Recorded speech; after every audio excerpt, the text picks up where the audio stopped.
You might still be busy right now, just coming off of Maycember madness, but your nervous system knows what's coming. For trauma therapists, summer can bring a strange mix of emptier schedules and much louder self-criticism. So let's talk about how to meet that shift before it knocks you off center. If we haven't met yet, hi, I'm Jenny Hughes, founder of the Brave Trauma Therapist Collective. And this video is for those of you already sensing the shifting of the season. It's not quite slow yet in your practice, but something's definitely moving, especially now that it's early June. And I know you're still seeing clients right now working on all the end of school stuff that comes up, all that. You're still fielding calls, emails, but you can feel it. Things are starting to thin out. A few clients are starting to cancel. You're hearing more of, oh, I'll be out of town. That's when we take our annual trip. That packed schedule that you've been surviving on, it's starting to show some gaps.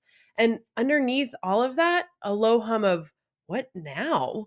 You're feeling both relief and panic, gratitude, and perhaps a bit of guilt, hope, and dare I say it, dread. You may not even consciously realize how your body is holding on to seasonal rhythms, even when your calendar and cortex doesn't. So here's what might be happening under the surface. And we're not talking about money or income here. Your nervous system has gotten used to moving fast, to seeing all those clients back to back. You're thinking fast, you're reacting quickly, you're holding on to others every day. And even if your days haven't been packed recently, your inner tempo probably has stayed high. And that's how most of us survive the emotional intensity of trauma work. I know I do, by staying one step ahead of depletion. So when summer starts to open up a bit of space, your body doesn't relax, it tightens because space hasn't always felt safe.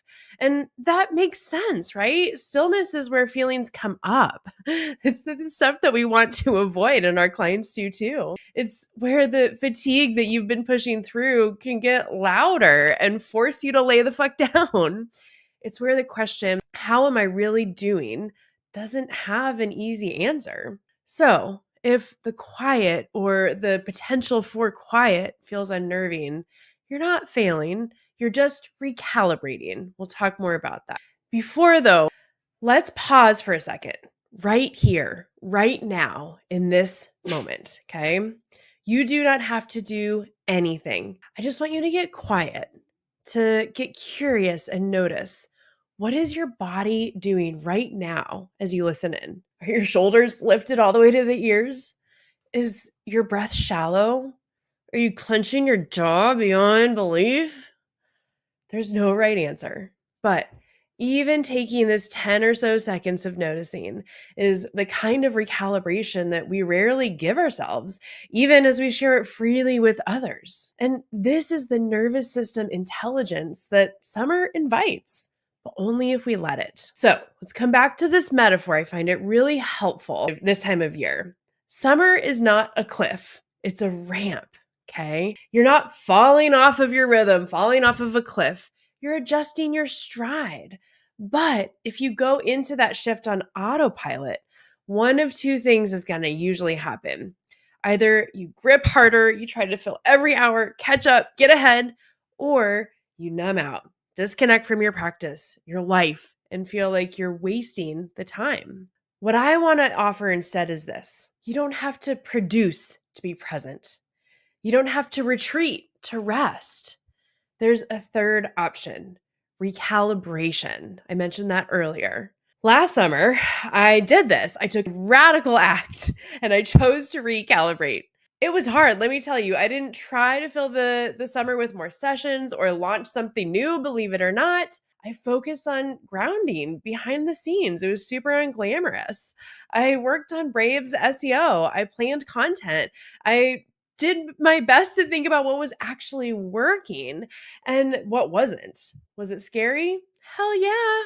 That productivity reflex is so fucking loud, but it was also one of the most stabilizing seasons that I've had emotionally, personally, professionally, because I gave myself permission to move with my nervous system, not against it. And not only did that show up in my business and my practice, but also in my life. I got to embrace one of those 18 summers that I have with my kids. I got to be so much more present in times that I probably would have been checked out and overworking. Okay. And I want this for you too. Whether you're in private practice or you're part of a team, I know you have a list of small things that have been waiting, not urgent, but important. On my desk, it's a ton of sticky notes. The world is not going to end. Nothing's going to break if I don't peel it off and finish it, but they're everywhere, right? These are things that could help you feel more aligned with how you want to show up when things do ramp back up. And I've seen the other side too. Okay. Last summer, at the same time as I was slowing down, a colleague of mine decided to finally get ahead. She overcommitted. She took on a big training. She stayed busy to outrun the quiet. And by mid July, she was done, depleted. And she didn't even know whether she wanted to keep doing this work or not. Not because the work wasn't meaningful, but because she'd pushed through a season when she really just needed to be held.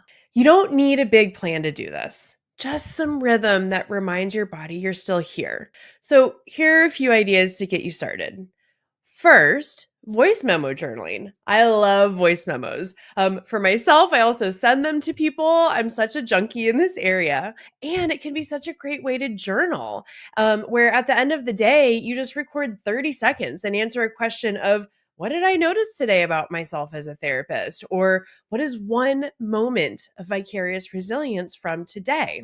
Two, one sacred hour a week. Block it off. No sessions, no admin, just reflection, rest, or creative thinking. The third invitation is to take mini integration walks. Even just 10 minutes between sessions outside, no podcast, no goal, just letting your thoughts catch up to your body. And the fourth idea, client-free days. If possible, see if you can't batch your sessions and hold a day for yourself for deeper thinking or meeting your own needs, okay? None of these are productivity hacks.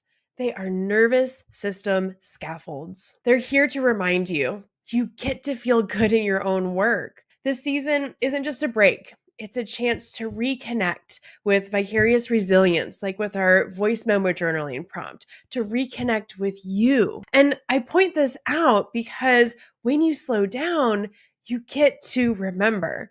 You get to remember that moment when your client finally exhaled after months of holding. The text from a former client who said, I finally feel safe in my body. And the way that it felt to share your moments of grace and goosebumps with colleagues who get it, to remember what it feels like to be human. But you don't feel those moments unless you slow down enough to let them register. This is a radical act of being human as a trauma therapist. It's a radical act of embracing vicarious resilience, which is not just noticing the good, but really truly letting it land, letting it fill you. And when we do that in community, it then amplifies. It becomes sustainable together. So let's come back to where we started. What part of you is already bracing for the summer slowdown? Is it the inner manager, the one that's already building the to-do list? Or maybe it's the part that's afraid that the stillness will surface something hard.